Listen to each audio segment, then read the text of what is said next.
Today, I'd like to share with you a very special prayer. It's actually a very powerful prayer. And I was asked to share this on a group chat by a very, very dear friend of mine. And I had every intention to share this prayer, but I also thought, because it's very special for me. I've created this prayer. Um, it's more of a composition, and you'll recognize some of the elements in there that I've kind of integrated them into my life, into my own faith in the divine. So I call it a prayer. It's not religious. However, it doesn't matter who you are, what you do, what religion you practice. I think when you hear this prayer, you'll find that it will be very, very impactful if you embrace it. And one of the reasons why I didn't share it on the chat, because I decided to present this with some other dialogue, so you can really get the meaning and also the feeling behind the prayer. So I just felt that it needed a little bit more of an explanation to be appreciated. So it's so special to me. I just didn't want to post it out there for anybody who didn't ask for it, even to begin with. It's a fairly large group of people.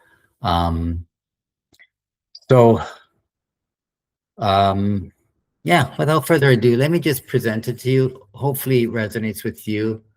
Please share your feelings around this prayer, your experiences with it.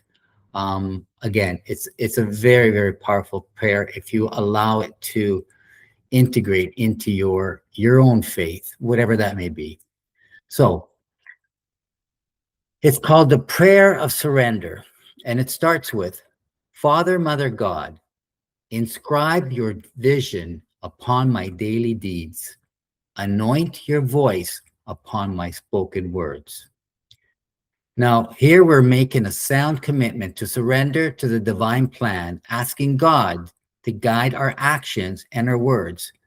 We are essentially saying, show me what to do, tell me what to say, and effectively surrendering in trust to God's divine plan, which blends into the next part. For not my will, but thy will be done. So here we are acknowledging that there is something much bigger at stake than our individual will, as well as the reason behind our surrender, affirming our understanding of a higher purpose. Then the prayer goes on to say, it is by thy gift that I surrender as a witness to Christ consciousness, where I am free to accept the power invested in me, infusing this body with infinite love and gratitude. So I'm really going to unpack this one because there's 3 lines here. And the first line is so crucial. I actually highlight Christ consciousness and infinite love and gratitude in my version of the prayer. I also highlighted, by the way, another spot I've highlighted was, for not my will, but thy will be done. So line 1, which is, it is by thy gift that I surrender as a witness to Christ consciousness. In line 1, we're affirming our understanding of the gift of free will and how the gift supports our surrender to witness a state of being called Christ consciousness. To comprehend what we are witnessing, it is important to first define Christ consciousness. I can do a whole topic on this one, but I've kind of wrote a little bit more here. So history. When many people see the word Christ, they think religion. The first thing we need to understand before we get to our definition is that Jesus and Christ are not the same. Jesus was a name given to a soul on a mission to help us understand our spiritual roots. He did not come to found a religion. It was man that made a religion out of his teaching. His teachings were rooted in the idea of oneness, which is where the concept of Christ consciousness begins. The definition. What does Christ consciousness mean? The term comes from the Greek word Christos, meaning anointed or chosen one. When we say the name Jesus Christ, we are really saying Jesus, the chosen one.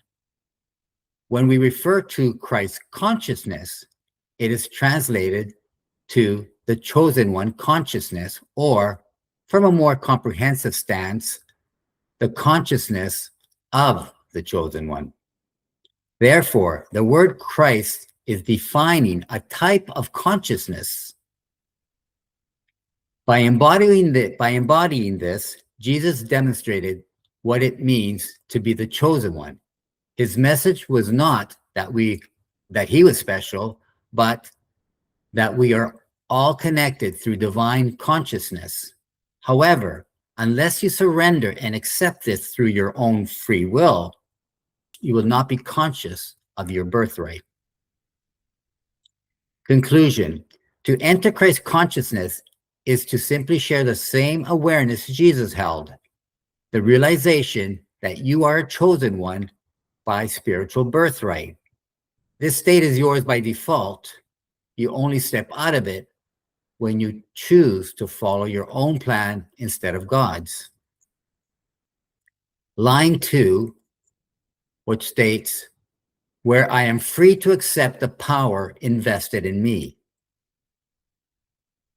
is surrendering to the truth above, which we just explained. We're surrendering to that Christ, the truth of Christ consciousness. So surrendering to the truth above gives you the freedom to embrace the power of the divine essence within you. And line 3, infusing this body with infinite love and gratitude. Here we're describing the effect of what happens when divine power is welcome to move through you, where the frequency of infinite love and gratitude becomes you. The next part of the prayer, in my stillness, I hear you, O Lord. Through my breath, I feel your divine presence. In my truth, I see that I am child of the living God. Again, very powerful. Line 1, in my stillness, I hear you, O Lord. This line reminds you that God is whispering in the space between your thoughts. By finding stillness, you are aligning your frequency to the divine. Line 2, through my breath, I feel your divine presence. In many ancient languages, the word for breath and spirit is the same. By focusing on your breath, you are acknowledging that the divine life force is not a distant concept, but a physical reality animating you with every in-cell. So as you're praying, as you're saying these words, as you're saying in my stillness, and you're holding stillness in a prayer or in a meditation, you know, I hear you, O Lord. I feel your divine presence. So as you're breathing, you're feeling divinity, this life force, the spirit, spiritus, as they say in Latin. So this becomes very visceral at this point. So line 3, in my truth, I see the I am child of the living God. This line marks a definite shift in identity. By claiming the identity of the I am, you are acknowledging that you are a direct expression of the living God moving through you, within you, and through you. And God's just not sitting there, or divinity is not just sitting there. You know, I kind of shy away from the word God because it has like, this dogmatic implications attached to it, but it's God, source, creator, however you want to um, refer to your higher power, your higher essence. And even some people say my higher power, it's all the same. So at least in my opinion. So so back to this. So let me just repeat it just for clarity. So this line marks a definite shift in identity. By claiming the identity of the I am, you are acknowledging that you are a direct expression of the living God moving through you. It offers a profound reassurance, like a child held in a parent's arms, reminding you that while you are part of something infinite, you are personally protected, cherished, and never alone. And then we're almost done here. 3 more lines, and then the closing line. With absolute faith, I surrender to the divine healing power which dwells within me. This is where the prayer begins to penetrate through the infinite love and gratitude, which are very powerful words, and then also through your surrender. You're experiencing, you're opening up to healing, whatever you're suffering with, physical or emotional. This is an opening. You're not begging to God, please, God, please help me, please, please. That is actually coming from a place of lack, coming from a place of brokenness. When you understand your oneness with the divine, it's not really brokenness as we know it. It's an experience that can be transformed when you recognize this inner divinity. So very important here. So with absolute faith, another 2-hour topic. With absolute faith, I surrender to the divine healing power which dwells within me. In trust, I release all doubts, fears, and illnesses that no longer serve me. In trust, that goes hand in hand with your faith. Upon the grace of your spirit, O Lord, grant me the strength to accept the dark nights of the soul, the dark nights, plural, of the soul, should it be for the greater good. Okay? If this is for the greater good, and then accept it. If you don't accept it, then you need to take responsibility and do something about it. So let's look at these lines. So with absolute faith, I surrender to the divine healing power which dwells within me. So this proclaims your faith in divine healing, a state realized the moment you accept the all-knowing power of the source that lives within you. The moment you accept it, there's no sitting on a rock and meditating for hours upon end. It's the moment you accept it. However, here's a caveat, that your acceptance has to be with faith, not with lack, not with what I was saying before. Let's go to line 2. In trust, I release all doubts, fears, and illnesses that no longer serve me. This line serves as a spiritual integrity check, affirming your trust in God by revealing a hard truth.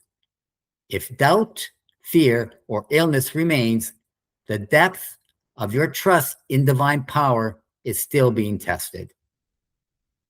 Please think about that one, please, because this is going to shift your whole reality and turn you upside down. And then line 3, upon thy grace of your spirit, O Lord, grant me the strength to accept the dark nights of the soul, should it be for the greater good.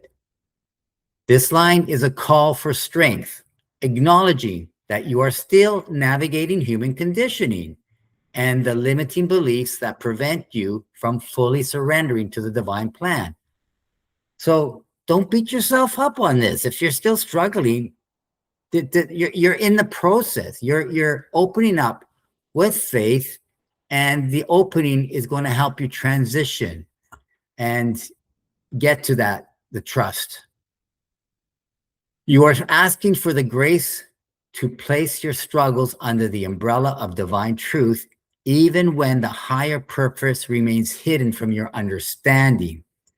So you might not see the glory in your shit, pardon my expression, but when there are many thousands to millions of people out there who will tell you how much they've gained from their struggles. While you're in it, it's like, oh, I didn't ask for this. I didn't ask for this situation. I didn't ask for this illness. But while you're in it, it's really difficult to have faith that you have this inner power. It's really difficult. So much so, the human conditioning will, which is rooted in your nervous system. Now we're getting, more physical, biological, psychological. All these concepts are working kind of against you, and it is difficult. So it's, where were we here? You're asking for the grace to place your struggles under the umbrella of divine truth. Again, it's a surrender. You're surrendering, you're trusting. Like if somebody's holding you off the edge of the cliff and you're like, I don't know, 1,000 feet down to the crashing rocks, and they say, listen, you need to let go. If you let go, you'll be okay, because there's a soft padding right underneath you that's going to catch you, but you can't see it because you're stiff. You don't want to look down, and in that, you have to have so much faith and so much trust in that person who's saying, let go. Do you have that? Well, it's hard to get. I know.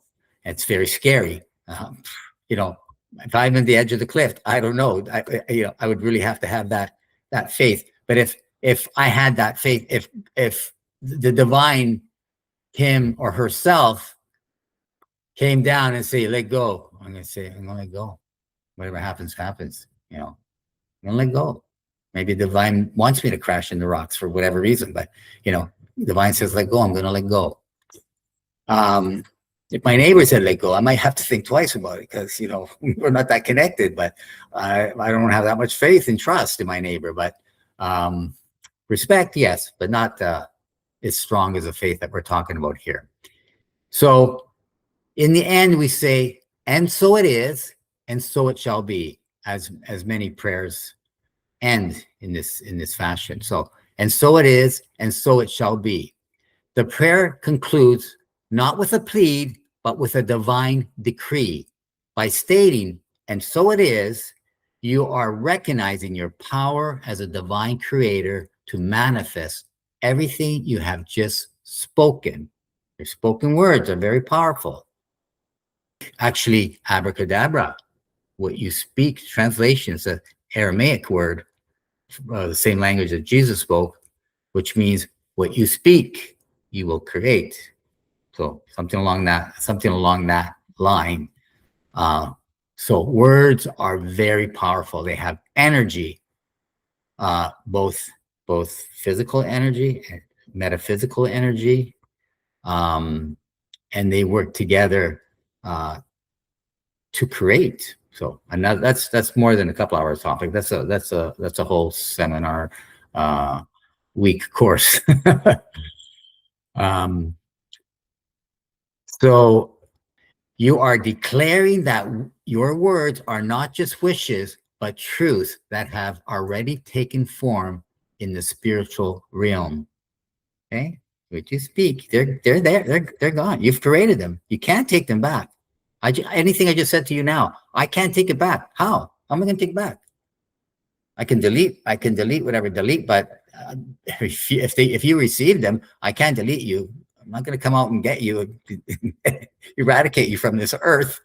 And then the second part, so that's so it is, and then so it shall be is the final seal of certainty. It is your refusal to accept anything less than the reality you have just claimed. In these closing lines, You are stepping fully into your power, confirming that because your will is aligned with divine will, your manifesting is inevitable. You have spoken it, you have created it, and you are making it law. Oh, who gives you the right to make law? Well, if you know who you are and you're in a creating essence, yeah, yeah. It's already set in place. It's your birthright to claim it. So I shall post this prayer. You'll find it in the description.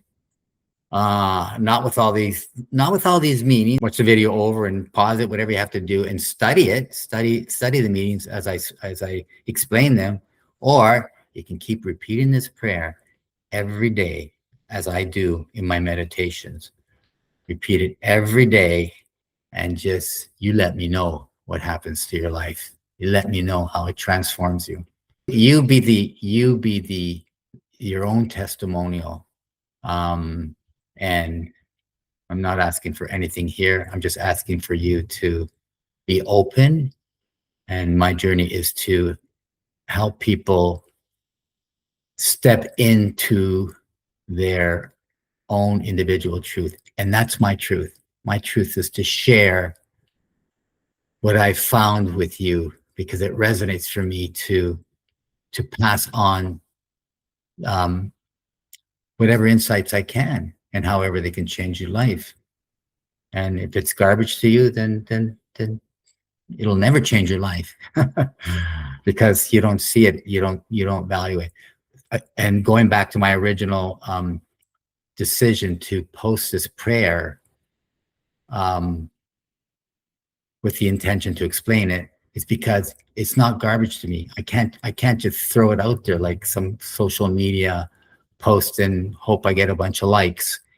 It means a lot to me, and it means a lot to me for somebody to embrace it in the way it was intended to embrace. So I'd like to thank you for making it through the end of this video. And again, I'd be very honored to hear your experience with this prayer, whether you liked it. I don't care if you say I didn't like it. I don't need to know that. If you want to say that, go ahead. If that makes you feel better, I can make you feel better by you saying that. Sure, go ahead and say that. But I'm really, I'd be really honored to know how this prayer and whatever I share is affecting your life. So I'd like to thank you so much for making it to the end, and I wish you all the love in the world and good luck on your journey. Thank you.